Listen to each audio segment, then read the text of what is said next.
So the other day, some dude creates a ticket on the Lutris bug tracker, and he says, "Oh yeah, FlatHub, they ban AI stuff and all of that." And you know, with all the stuff that has been going on with Lutris, all the discourse. I don't want to go back into that. It was like ugly enough. I'm kind of like past that. But anyway, it's like, oh yeah, the FlatHub is banning AI contribution, like AI software. So I tell him, okay, Lutris is not going anywhere. We're not moving out of FlatHub unless I receive like a message from FlatHub saying, oh yeah, we don't want you anymore, you're not welcome here, which would be like pretty severe.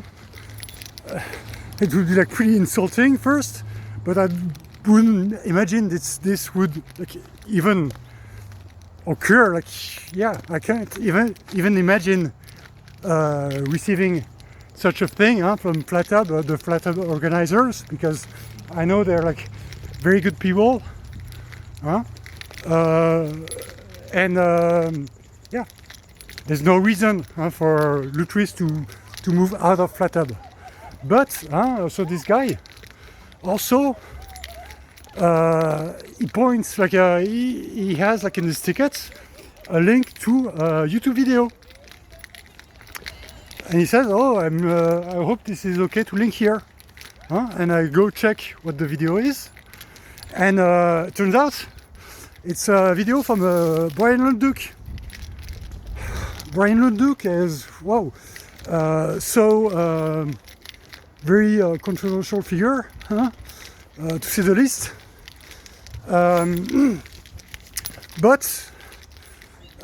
so first I say, first, mec-ton, là, tu me mets pas de lien Lunduke sur mon bug tracker. You don't leave shit like this on my bug tracker. Donc je lui dis gentiment d'aller se faire foutre. Mais voilà. Cela dit, that said,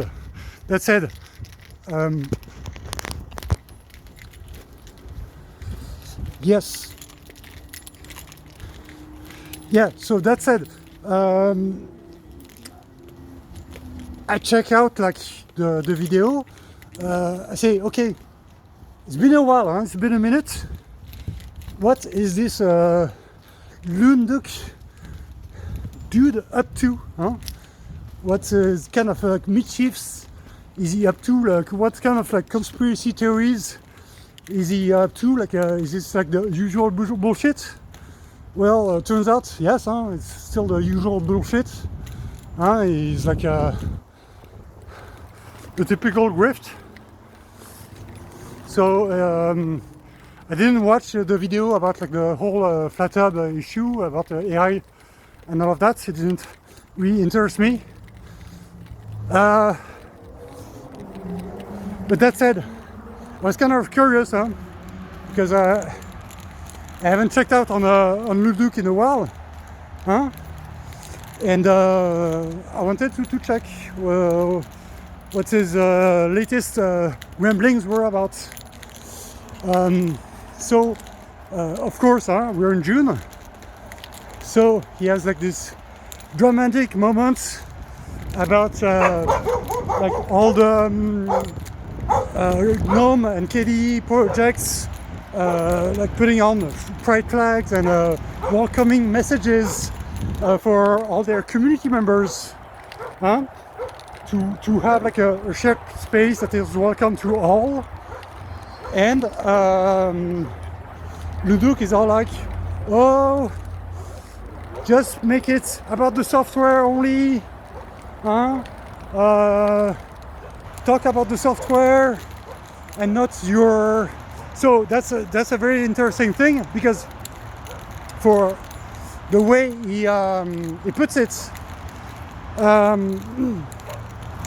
He says, okay, like all those like pride flags, gender and identities, and all of that. He categorizes. He says there are like sexual fetishes. That's the term he used. Fetish, or and that's such like old trope from like the conservative spaces that says to equate gender identity to fetishes or kinks or your personal intimate life.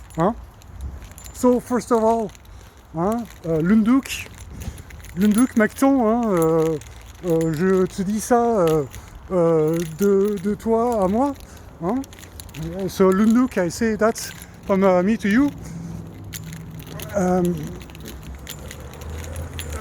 Tu veux pas, you don't want to hear about my kinks, you don't want to hear about my private life. I'm here, I'm saying, okay, I'm a non-binary, I'm a agender, but I don't divulge like other aspect of my intimate life. And if I did, you would be in a lot of trouble, guy. Because you would like, oh my God, oh no, I can't even comprehend with my own mind what is happening. Oh, and I don't want to subject you to that. You're not. It's not the point. The point is to build spaces that are welcoming to everyone. And gender identity is a very vital aspect of each of one of us that needs to be respected. That is like this one of the principles of life. Is you respect one's gender identity, and this has like nothing to do with your sexual preferences, your sex life, your fetishes, your kinks. None of that matters. This is totally separate. Those are like two separate things. If you push me too hard, I will show you the real world of kink and fetishes, and you will come back crying for your mommy. So don't push me too hard, dude. So the guy is like, yeah, fetishes and kinks, all of that. But it's always the same thing with these conservative pundits and all of those dudes, is that they are like conveniently forgetting about some things. Like they have a convenient amnesia, and they choose like not to remember like why does Pride Month exist? Why does Pride Month exist? It's because that's not that long ago. You would get thrown in jail for having other preferences in your intimate life, and in some, still to this day, in some countries, you could be even sentenced to death because of that. So the whole Pride Month is saying, no, we're done with that bullshit. We have the right to live. So we have like the right to be as annoying as we want to put as many like rainbow flags and all other types of flags as we want to, because it's, at the end of the day, it's just a bunch of colors, and also it's a symbol. It's a symbol to unite us against a system that is potentially murderous to other people. Like the, I mean, you would have to go back like what's less than 50 years back, and you wouldn't have a gay marriage, it wouldn't be allowed. You could be thrown in jail and all of that. Okay, so we've made some good amount of progress on that front, but still not there. Still a long way to go. So yeah. The thing is like those Lungduk guys. Like, let me show you something else on my face. So okay. So the Lungduk guy is like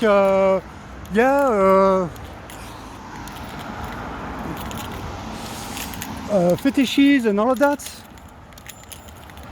It's always like some kind of amnesia.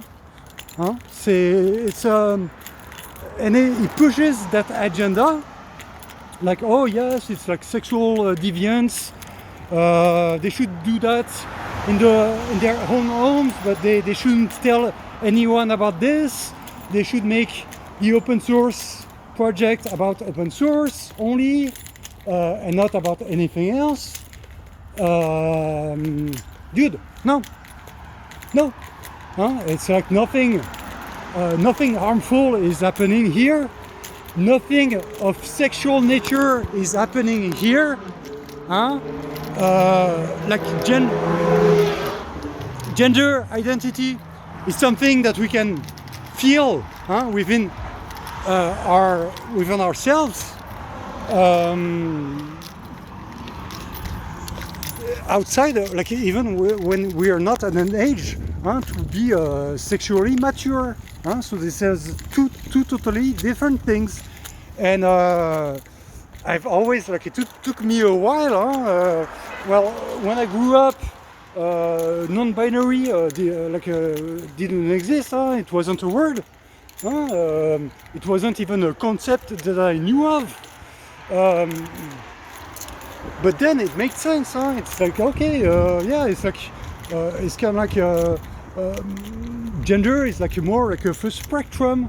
Everything on the human level is on a spectrum. I like to imagine, like, people say, oh, you are on the spectrum, to say you are autist or not. I like to think that everyone is on the spectrum, because being at 0% of something is still being on a scale. If you take a ruler from 0 to 100, if you're at 0, you're still on the scale. So, and that with that in mind, everyone is on the spectrum. So when we say, oh yes, someone is on the spectrum, that is like within some margin where it's like really noticeable, and in some cases it requires like really a lot more assistance for those people to be able to function. Whereas like you have like people I haven't had like any I haven't been like diagnosed like officially for anything, but I'm probably like somewhere like on a slight high functioning autism, as they say, and all of that. So like autism, that's like one spectrum. Gender identity is another spectrum, and you have people who feel very firmly attached to their gender that were assigned at birth. So someone who is like born as like in a masculine body can have a strong feeling to be attached to this body and like very like to be really rooted in this masculine body and want to make the most out of it. And some others, they are like, what the fuck? Huh? What the fuck happens? I didn't sign up for that. Put me back in my correct body. And some other, like me, they are like, I don't give a fuck, whatever. Okay, I'm like born with male genitalia, but other than that, it doesn't make much of a difference. Like all gender constructs are like pretty meaningless to me. Like all gender roles are like pretty bullshit to me. I don't respect any of those. There's this old trope, the saying, the place of a woman is in the kitchen. Well, fuck you, my place is in the kitchen as well. So what does it make me? Does it make me a woman? Well, I would be glad to. I mean, there is it. There we go. What the fuck? So it's as simple as that.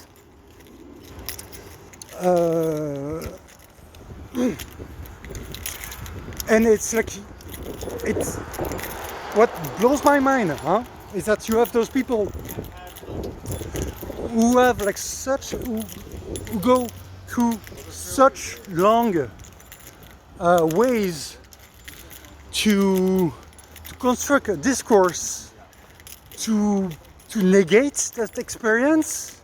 They're like, no, this shouldn't be like that. Because so and so, because the scriptures said so, or because like some ancient dude said it wasn't all right to do so. But no, dude. At the end of the day, you have to follow your heart. You have to follow your instincts. You have to follow what's inside you. Not follow what's dictated by some other like bullshitter. And some old dude made up some bullshit. So, gosh, like, gets me like all worked up on this Lunduk guy. But it's like not Lunduk. It's not about Lunduk in himself. I mean, there was a time. So let's go for a backstory here. There was a time where I was like. I kind of like enjoyed the dude. I was like, oh yeah, Linux sucks. It's like a very tongue-in-cheek. It's very funny. You should listen to it. It's like it brings a touch of humor and those like boring tech conferences. And yeah. And then it was like kept me like thinking. Yeah, I mean. In some ways, like there's a lot of criticism that is rooted in like stuff that is real, some real issues. And I was like, okay, I mean, we should make Linux like a little bit more like polished experience. So a few years ago, I met briefly with Lunduk. I've tried to talk about like some projects, about like making the Linux experience more polished and everything. To say the least, the experience was like kind of like very underwhelming, but also was like kind of like pushing it. He was like already had his like busy schedule, and I was kind of like shoehorning myself in all of that. So yeah, So I got I didn't get like too much of a great experience, but also like not super negative either. He was overall a pretty chill dude, and overall, but that's one of the things that occurred like you have like the pre-COVID, huh? Or was it like the well, you have COVID and also you have the uprising in Portland, huh? So Lunduk used to live in Portland, and there was like manifestations and all of that, like almost like riots in the streets, and he was kind of like caught in the middle of that, and he kind of like shifted his whole perspective on life to the point where he became pretty much like a whole different person, like the Lunduk that was before, that was like the funny guy, Linux sucks, let's poke fun about Linux and all of that. Well, there were some signs before. It started when it was like when Mozilla was doing something with Rise Up, which is like a pretty like engaged association, and he was like, no, Mozilla again should be software only. They shouldn't be in all of that political bullshit. No, I mean, if you want software only, if you want software and only the software, why not? Why I give you Apple, Apple or Microsoft Windows ou Apple. There you have it. I hope you are happy with that.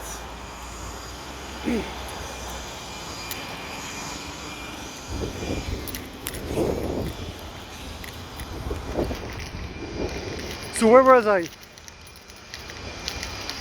So yeah, the Lunduk guy is like always trying to separate the open source, the human aspects, what's our human nature, which is the very essence of open source.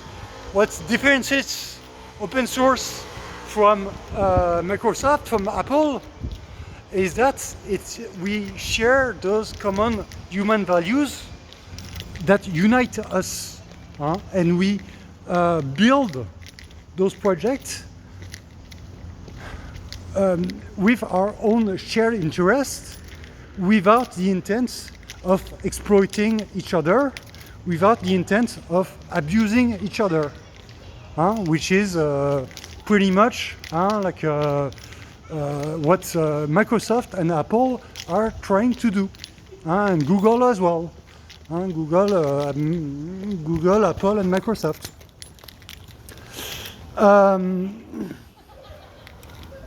So there, like the human aspects, the political aspects of those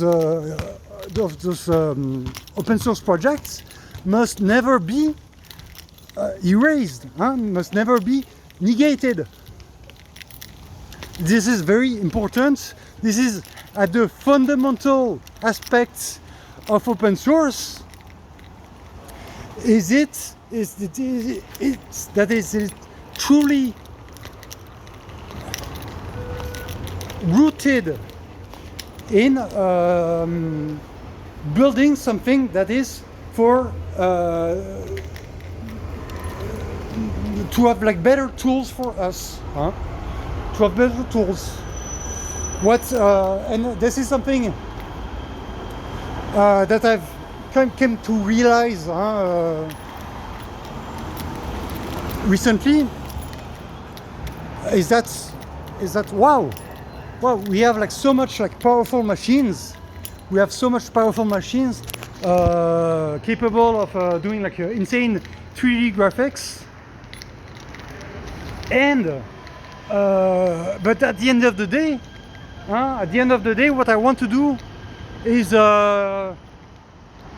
send a bunch of string characters to another person, or a bunch of other people, or access some text document I want to read, or I mean, it doesn't have like to be text, it can be video, it can be sound.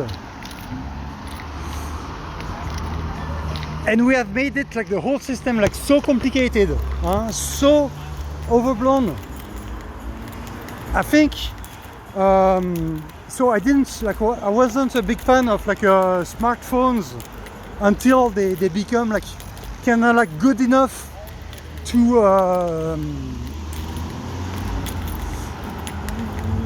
do like the basic things. And I think like the first one that was good was like the Samsung Galaxy S2. That was like, and from there on we just keep adding widgets and like higher quality stuff. Like sure, I mean, I'm always for like higher quality. I'm a big fan of improving technology, better cameras, better GPS, better antennas, better Wi-Fi, better Bluetooth, and all of that. Cool. I'm thumbs up for all of that. What I'm less fan of is all of the spyware that is built around that, and all of those complicated systems that at the end of the day they obstruct us from what we want to achieve. What I want to achieve is either read some text, see some images, or hear some sounds. These are like the three things that a computer can provide to me. It's like the through text, through reading, through images, or with sound. And so far, that's the only way I know to communicate, for a computer to communicate with us. And we have built such monumental systems around that is just insane. Sorry, I'm going a little bit on a tangent regarding the whole like Lunduk stuff, but in the end it all makes sense. Is that the technology like conglomerates have been building empires basically to exploit others, humans, to their will, to prevent them from enjoying life as it should be enjoyed in a fully free manner, free of movement, free of judgment, and all of that.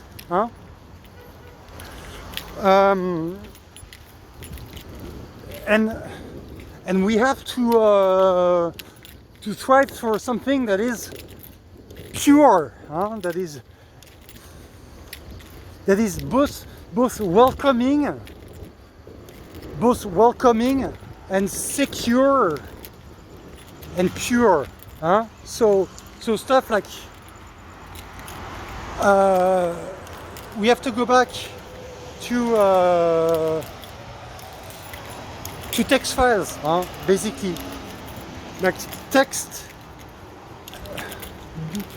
files like UTF-8, very good. Why? Like we have like a bunch of other formats that are made for computers to talk to each other. At the end of the day, UTF-8, Markdown, if you want to put a little bit of formatting in your text, which is always pleasant, and the rest is an exercise in typography. Always, never forget, because right now, like we have all those like websites and all of that. The web. I mean, the way it is now is very sad to see, because it's not how it was like supposed to be. It was not like it was supposed to be. It was supposed to be like an exercise in typography. HTML, CSS, you would make your own web page, you would format it in a cool way, you would add your images, you would add your hyperlinks and all of that, and it would be pretty good, but you did not need to make a bunch of advertising. Look at me, it's me, like attention roaring. That is a perversion of the internet, the whole culture of fame. Really, that's why I'm recording this video as I'm walking through Chinatown. Because fuck all of the YouTube podcasters. I mean, no, I don't want to talk shit about podcasters, because I'm one, and also some of my best friends are podcasters. So big respect to all the podcasters out there, to all the journalists. But this is not the point. The point is more, there's a difference between being a journalist and just being here. Oh, look at me! And sure, that's the very difficult aspect of the internet to grasp.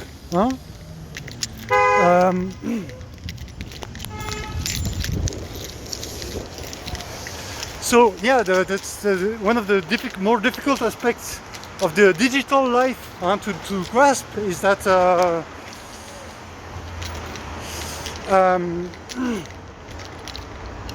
this aspect of fame, fame is like glory and all of that. It kind of like taints us, and in some ways, everyone has like their own.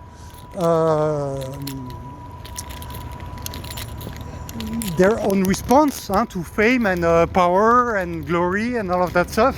I know that I've like for a long time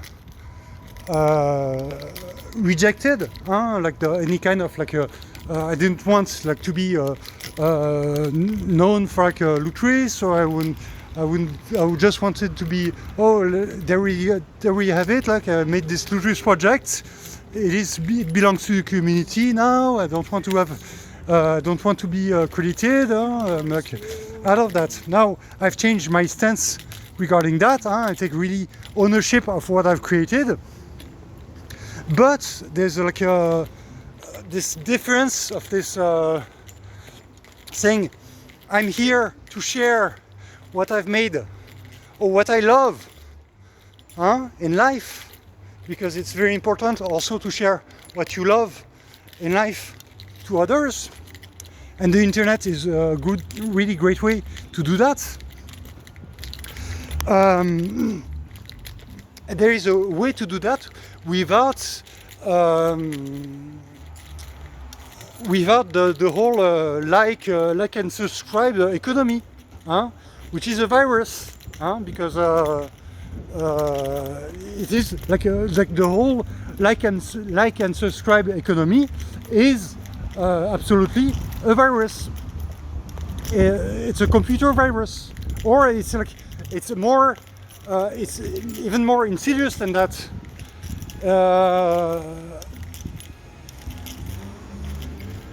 It is both like a computer virus and a human virus, societal virus at the same time.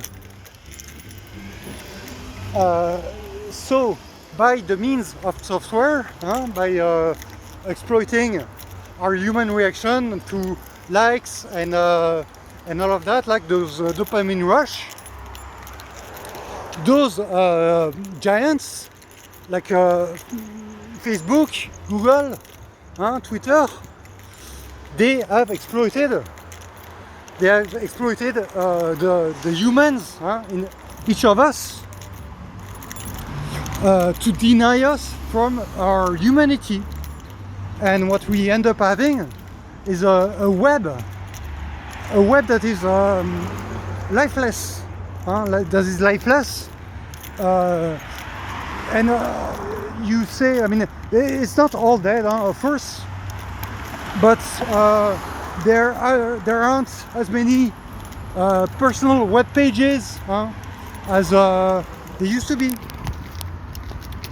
And I came to realize that registering for a domain name is one of the cheapest thing and most powerful thing that you can do for your digital life.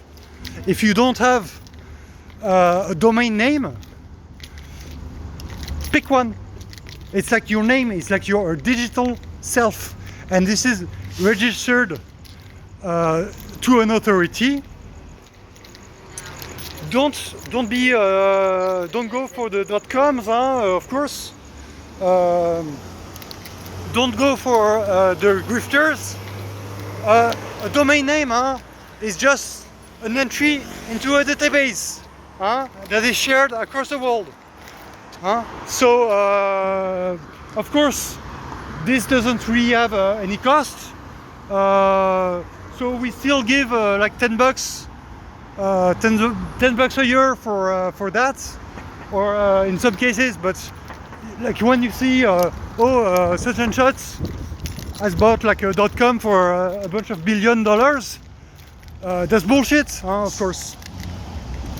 That's total bullshit, and we know it in some way. We know it. Like, who the fuck cares if Elon Musk has X.com, and he registered that in his PayPal days, and then he was like, oh yes, I'm going to rename Twitter to X.com because I own the letter X on the register. Fuck you, dude. Fuck you. Look, I cannot express that. Fuck you. Okay, so let's go back. Non. Non. Elon Musk, fils de pute là, raclure de vermine, nique tes mères, va te faire foutre. Okay, that's what I was thinking about Elon Musk, that son of a bitch who has ruined kind of like okay website. I mean, it wasn't good by any means. By the end, when he bought it, like Twitter was already a shithole when he bought it, but he bought it just to make a point, to make the life of his daughter Viviane miserable. That was the whole point.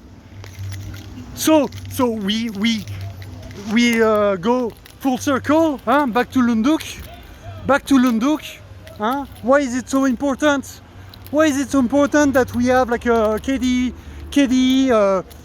introducing their new non-binary mascot? Why is it important? It's important because you have like motherfuckers like Elon Musk that go out of the way to make like multi-billion-dollar deals to buy websites, just because their daughter happens to be transsexual. What the fuck? And all of that. And the craziest thing, of all of that is that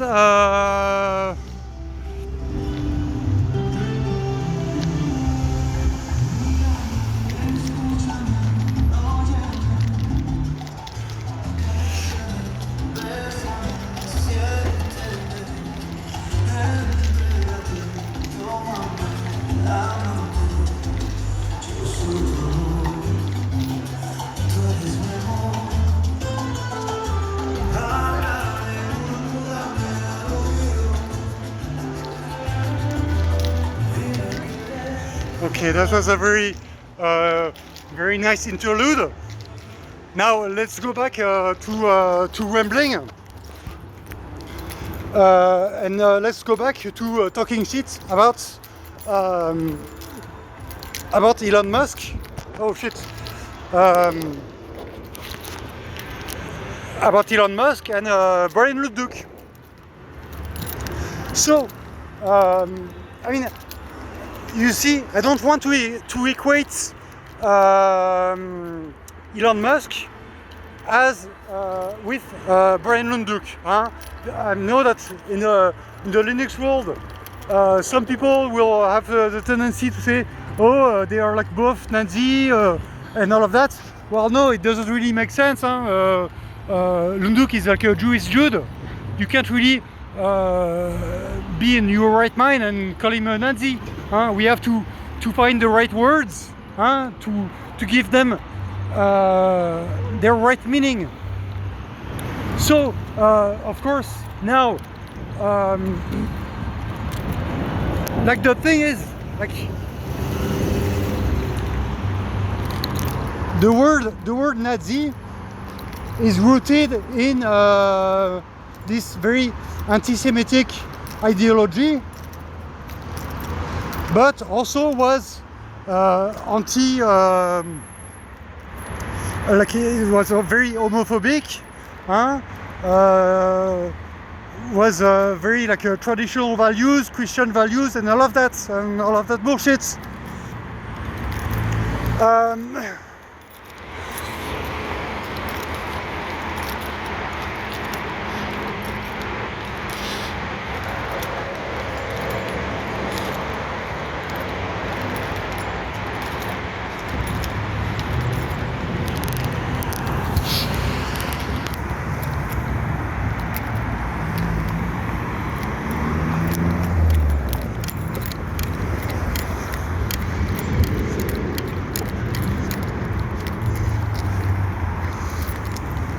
Okay,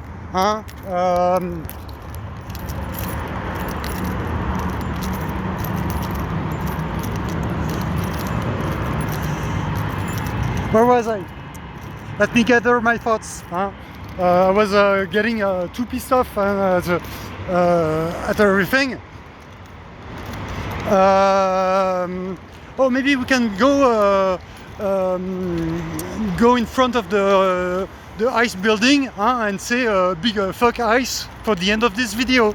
That would be a good way to end this video, in front of the ICE building, and we say fuck ICE together. That will be a conclusion for the evening. Let's go. Because I think we have, I mean, there's a lot to discuss more, but in the end of the day, it's always the same thing, always the same shit. Leave the people be. Leave the people like freedom, like free and open source software cannot be detached from freedom of expression of gender. This is at the core values of open source. We share that we as humans can be who we truly are, and share a common belonging, share our experience, and this is through the power of open source software. And like those, it doesn't have to be software, it can be great projects like Wikipedia, also like those knowledge base. But that all of this that unites us, and all of this, it's very important that we keep in mind that yes, Pride Month is here to say I mean, it's here to say we're here, we're queer, and go fuck yourself, huh? But I want to leave the true message for the end, huh? Huh? That's where the video ends.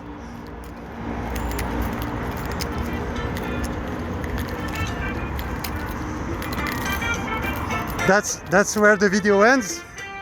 And this would say, fuck us! Fuck us! Fuck us! Fuck us!